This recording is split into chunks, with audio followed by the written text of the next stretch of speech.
Assalamualaikum warahmatullahi wabarakatuh. Subahul khair. Kaifa halukum? Mada darsunal ana? Alhamdulillah, pada kesempatan kali ini kita berjumpa kembali melanjutkan materi pembahasan. Kemarin terakhir kita sudah membahas tentang arah. Di sini kita lihat ya, anak-anakku sekalian juga bisa melihat di dalam bukunya masing-masing yang sudah di-download dari e-learningnya.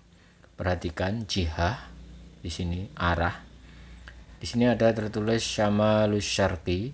Ya, di sini ada tandanya. Jadi patokannya, ingat, patokannya adalah yang di sebelah tengah sini. Di sini ada al-wusto. Lalu ke atas adalah utara, itu syamaliyah. Lawan dari utara adalah selatan, al-janubiyah. Ya, kalau utara syamaliyah, janubiyah, lalu ada asyarqiyah, timur. Ya. Serong antara timur dengan utara disebut timur laut, syamalus syarqi. Jadi penyebutannya, ingat penyebutannya menggunakan syamal dulu, syamalus syarqi. Sedangkan untuk tenggara itu berarti kita jadi patokannya adalah selatan. Maka janubus syarqi. Jadi perpaduan antara penyebutan syarqiyah dan al-janubiyah. Tetapi ingat, yang menjadi patokan tetap adalah utara dan selatan. Lalu barat al-gharbiyah, barat. Maka ketika barat daya, maka kita sebutkan selatan barat menjadi janubun gharbiyun, barat daya. Sedangkan untuk barat laut, berarti kita patokannya menggunakan syamal. Apa itu syamal? Menjadi syamaliyah, menjadi syamalul gharbi atau syamalun gharbiyun. Nah, bagaimana penggunaannya? Biasanya kita menggunakan untuk menyebutkan, karena hubungannya dengan materi kita alamat. Maka di sini kita menyebutkan saya datang dari Sumatera Barat. Maka kita akan mengatakan jitu min Sumatera al-Gharbiyah. Ya. Di sini ada al-Gharbiyah, sedangkan Sumatera karena nama tempat tidak boleh menggunakan alif lam. Al-Sumatera itu tidak boleh. Sama dengan nama orang, nggak boleh Muhammad menjadi al-Muhammad. Maka jitu min Sumatera al-Gharbiyah. Berikutnya bisa dibaca seterusnya sampai bawah. Ya, Asia Tenggara, contoh untuk nomor 7 di sini adalah Janubun Syarqiyun Asia, Asia Tenggara. Nah, ini anak-anakku untuk penggunaannya, ya. Lalu kita akan masuk kepada tadrib atau latihan. Perhatikan di sini latihan.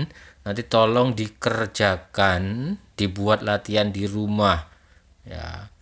Ya. Bisa dikumpulkan, bisa juga tidak. Yang penting harus melatih dirinya. Ya, di sini digunakan untuk latihan. Ya, nanti suatu saat ya Bapak akan meminta kalian untuk mengumpulkannya, maka tetap ditulis. Ya, ketika nanti kondisi tidak sudah normal kembali, Bapak akan mengeceknya.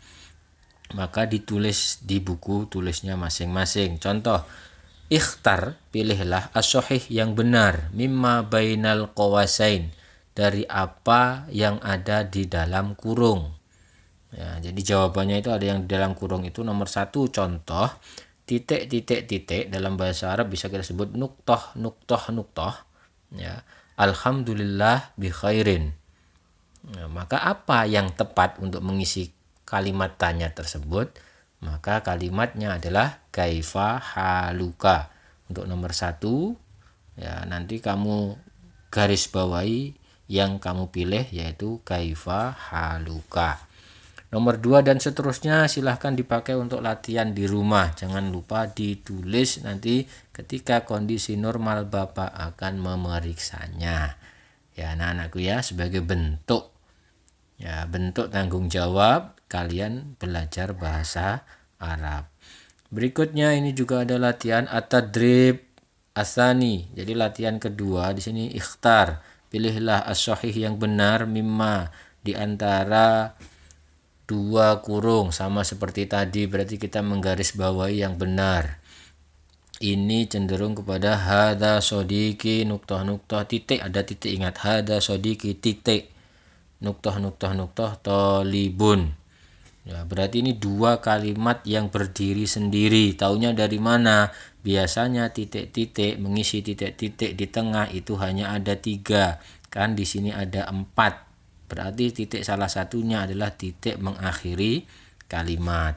Maka hada sodiki, selesai. Ini temanku, teman laki-lakiku. Titik-titik seorang pelajar. Maka yang tepat adalah huwa. Nah, nomor 2 dan seterusnya nanti silahkan dipelajari.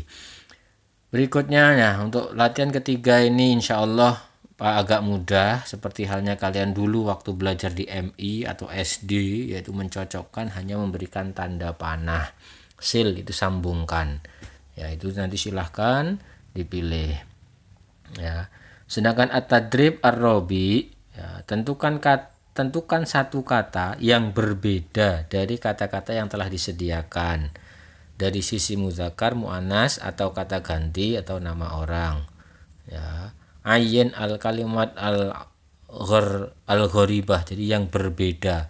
Apa maksudnya berbeda? Contoh, huwa, hiya, anta, hadza. Huwa dia laki-laki, hiya dia perempuan, anta kamu laki-laki, hadza ini. Berarti yang berbeda mana?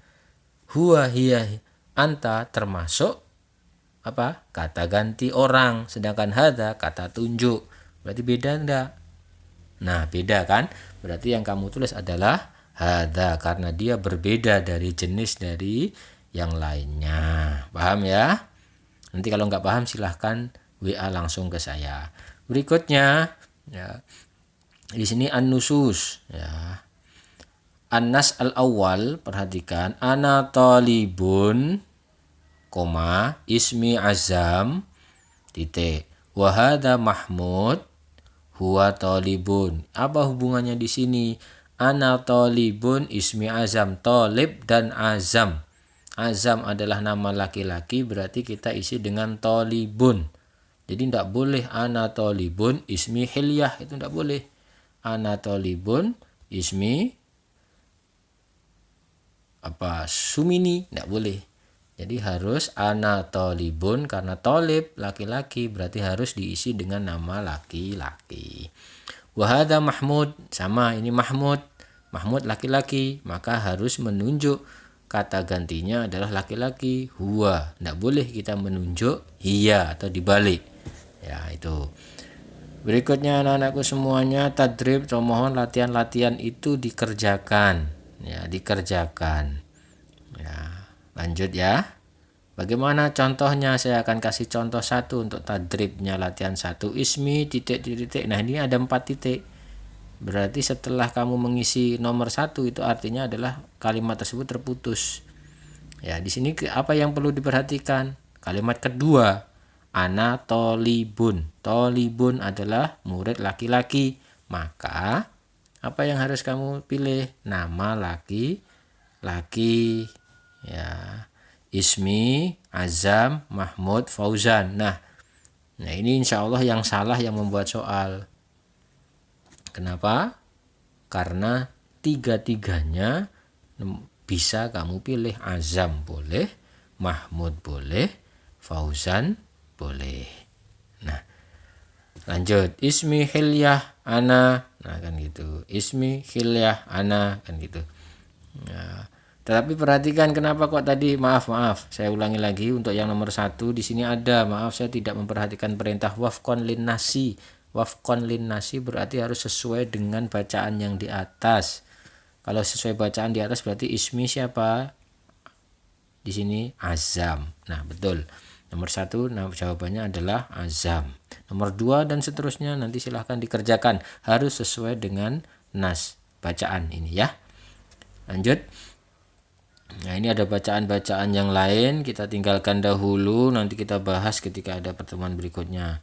Nah, di sini ada at-tarkib. At-tarkib itu apa? Pola kalimat, struktur.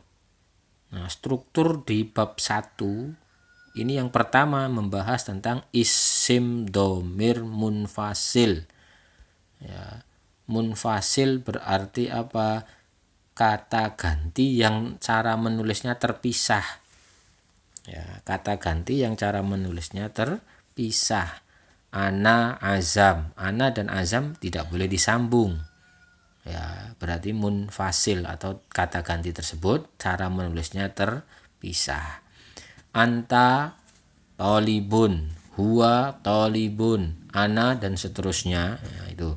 Yang kedua, apa yang kita bahas di strukturnya di bab 1, isim isyarah, kata petunjuk atau kata yang digunakan untuk menunjukkan sesuatu. Ada perbedaannya hadza, hadhihi, dzalika, tilka. Hadza dan dzalika itu digunakan untuk mudzakkar. Sedangkan untuk muannas atau untuk perempuan itu kita menggunakan hadhihi dan tilka. Ini sudah kita bahas, ini hanya model rangkumannya. Nah, ya. Berikutnya kata tanya. Ada pertanyaan pertama menggunakan ma. Kemarin apa kata tanya ma? Ma digunakan untuk menanyakan benda yang tidak berakal. Lah, kalau hewan gimana? Hewan punya otak tapi tidak punya akal, maka menggunakannya ma. Hal digunakan untuk apa? Untuk memastikan sebuah jawaban. Jadi jawabannya hanya ada 2. Kalau ada pertanyaan hal, berarti kita hanya memilih 2 jawaban, iya atau tidak. Jadi fungsi hal untuk apa? Memastikan sesuatu. Nah, berikutnya anak-anakku semuanya, dan di sini ya. Man, ya, man untuk menanyakan yang berakal, sedangkan kaifa haluk dan seterusnya, bagaimana keadaanmu, ya, min aina menanyakan alamat. Nah, anak-anakku semuanya di sini ya, kalian sudah mempelajari ini. Ya, ini adalah model rangkumannya. Berikutnya nanti kita akan bahas mubtada dan khobar pada pertemuan berikutnya. Dah? Ya, jangan lupa tetap sehat, tetap semangat, karena pembelajaran meskipun semacam ini harus tetap berjalan. Kalau ada apa-apa silakan bertanya langsung ke WA saya. Sekian, terima kasih. Assalamualaikum warahmatullahi wabarakatuh.